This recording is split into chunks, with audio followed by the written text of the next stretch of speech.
Hello student, मैं Vinod Gupta online class में आपका स्वागत करता हूं।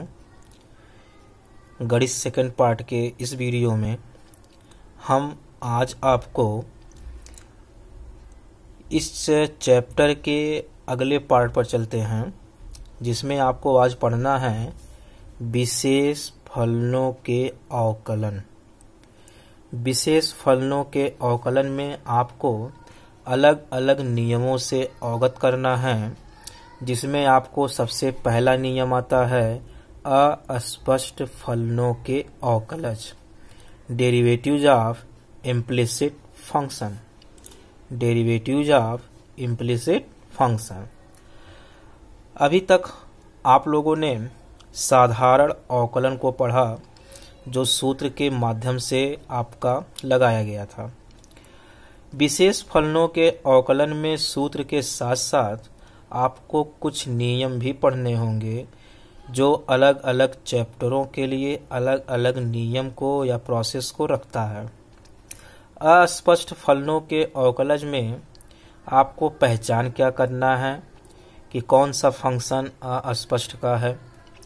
उसके लिए आपको फंक्शन के कई रूप मिलेंगे।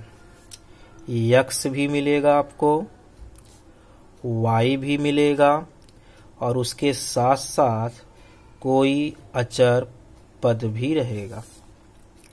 x भी रहेगा, y भी रहेगा, और उनके साथ साथ अचर पद भी रहेगा। मतलब एक समीकरण के रूप में आपको फलन मिलेगा। उससे ये पहचान होगी कि हाँ, यह आपका अस्पष्ट फलनों के अंतर्गत आता है। समीकरण जैसे आप लोग इसके पहले साधारण भाषा में लिखते थे y equal to sine x। इसी रूप में आपको आगे का भी प्रोसेस मिलेगा। समीकरण कुछ इस तरह हो जाएगा x plus y plus 2 equal to 0, या x प्लस 2y स्क्वायर बराबर साइन x। तो इस प्रकार के फंक्शन में आपको विचार करना है, जो आपके अस्पष्ट फलनों के अंतर्गत आता है। जैसे आप लोग इस फंक्शन का जब अवकलन करते थे y equal to sine x, तो यहाँ पे लिखते थे आप एक शब्द x के सापेक्ष। किसके सापेक्ष? x के सापेक्ष। तो x के सापेक्ष कहने का मतलब है y है, साइन x है, तो d बाई डी एक्स यहाँ भी लगता है, आपका d बाई डी एक्स यहाँ भी लगता है। दिया गया फंक्शन y और दिया गया फंक्शन राइट साइड का साइन x है। तो इस तरह से हम देख रहे हैं dy बाई डी एक्स, मतलब अवकलन का प्रारूप हमको प्राप्त हो गया।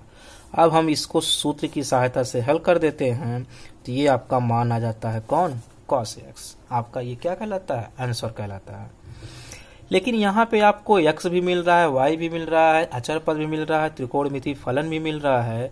तो ऐसे फलनों को ज्ञात करने के लिए, या ऐसे फलनों का अवकलन ज्ञात करने के लिए आपको सभी पार्ट का, चाहे वो आपका लेफ्ट साइड हो, चाहे वो आपका राइट साइड हो, चाहे वो आपका अचर पद हो, या कोई ट्रिग्नोमेट्री फॉर्म हो, तो आपको सभी का ही प्रोसेस यहाँ पर लेकर चलना है, और सूत्र का प्रयोग करके आपको इसको क्या करना है? हल करना है। बात समझ में आया? तो जैसे हम मान लेते हैं कि हमारे पास कोई फंक्शन आ गया x plus y equal to sine x। ठीक। अब यहाँ पे x है, y है, एक ट्रिग्नोमेट्री फंक्शन भी है। तो इसके लिए आपको हल क्या करना है? इसको लिखना है आपको x के सापेक्ष। किसके सापेक्ष? x के सापेक्ष। x के सापेक्ष होने का मतलब है, हमने आपको इसके पहले ही बताया, d by D x, x लगा दीजिए, d by D x, y है y लिख दीजिए, d by D x sine x। जिस तरह से आपका प्रोसेस चलता है, उस प्रोसेस पे हम समझा रहे हैं आपको। तो ये हमने x के सापेक्ष क्या किया? अवकलन किया। x के सापेक्ष अवकलन, ये अवकलन का फॉर्म हो गया। अब इस अवकलन के फॉर्म में आपको हल क्या करना है? dx बटा dx, dx बटा dx, इसका वैल्यू 1 होता है, प्लस dy बाई dx, इसको आपको हल नहीं करना है क्योंकि हमको निकालना ही है dy by dx, equal to sine x का हो गया कितना, कॉस एक्स। तो इस तरह से आपका आंसर आ गया d by D x equal to cos x, एक अचर पद है, ट्रांसफर हो जाएगा, पक्षांतर हो जाएगा, तो माइनस एक। तो आपका ये क्या हो गया, आंसर हो गया। ठीक, तो आपको दिए गए फंक्शन में एक्स वाई ट्रिग्नोमेट्री अचर पद को दिया तो रहेगा ही, लेकिन जब आप उसको अवकलन करेंगे तो आपको उसमें से D Y by D X ही क्या करना है, ज्ञात करना है। तो जरूरी नहीं है कि d Y by D x आपका एक ही पद में दिया हो या एक ही पक्ष में दिया हो, आपको लेफ्ट साइड या राइट साइड दोनों पक्ष में भी दे सकता है। एक क्वेश्चन और हम समझा देते हैं आपको। जैसे ये हो गया आपका 2x plus y square equal to sine y, इसको भी ले सकते हैं आप। x हो गया, वाई स्क्वायर हो गया, और कितना हो गया, साइन वाई हो गया। अवकलन करना है तो x के सापेक्ष अवकलन करने पर d by D x 2x plus d by D x y square d by D x sine Y.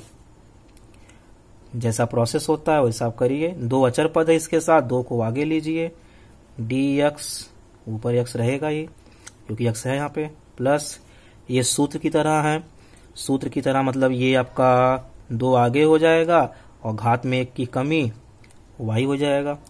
लेकिन अस्पष्ट फलन में ये चीज ध्यान देना है कि ये x है, ये y है, ये x है, ये y है, तो इस फॉर्म को आपको लिखना है, ना कि इसको हटा देना है।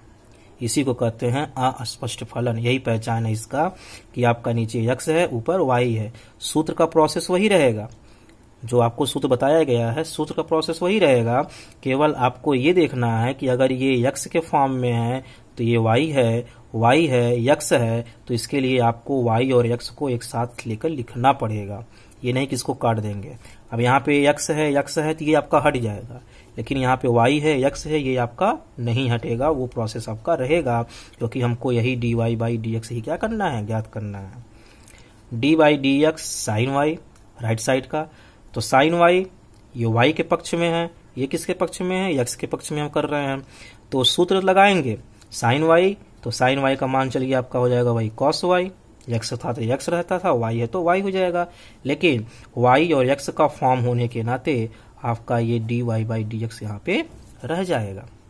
ओके स्टूडेंट, अब देख रहे हैं d Y by D x दोनों तरफ हैं, तो इसको हम पक्षांतर कर लेते हैं। 2y d Y by D x, ये इधर आएगा minus cos y d Y by D x बराबर 0, और यहाँ पे आपका प्लस लगा के केवल कितना बचेगा, 2 बचेगा, क्योंकि डी एक्स इसका वैल्यू कितना हो गया, 1 हो गया। ओके स्टूडेंट, तो इस तरह से हम देख रहे हैं कि आपका ये फॉर्म आ गया, तो इसमें हम d Y by D x क्या कर लें, कॉमन कर लें। अंदर बचेगा आपका 2y minus cos y equal to, 2 इधर पक्षांतर कर दीजिए, -2, तो d Y by D x equal to -2 बटा 2y माइनस कॉस वाई। ये आपका हो गया क्या, answer. D Y by D x हमारा मिल गया। ओके स्टूडेंट, तो इस तरह से हम अस्पष्ट फलनों का अवकलन करते हैं।